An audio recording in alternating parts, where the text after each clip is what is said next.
ઘણા લોકો એવું માને છે કે રેશન કાર્ડ દ્વારા ફક્ત રાશન જ મળે છે, પરંતુ રેશન કાર્ડ ફક્ત મફત અનાજ સુધી મર્યાદિત નથી.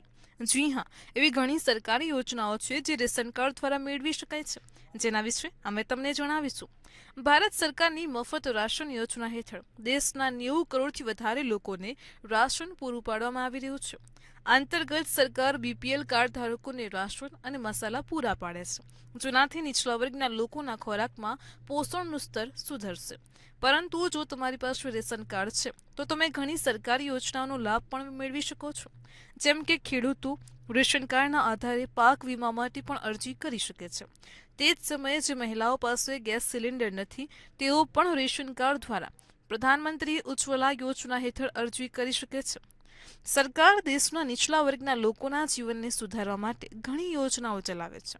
જો તમારી પાસે પણ રેશન કાર્ડ છે તો તમે સરકારી લોન અને સબસિડી યોજનાનો લાભ લઈ શકો છો. આ અંતર્ગત મફત સિલાઈ મશીન, કિસાન સન્માન નિધિ યોજના, આવાસ યોજના માટે પણ અરજી કરી શકાય છે. આવી જ માહિતી માટે જોતા રહો મંતવ્ય ન્યૂઝ.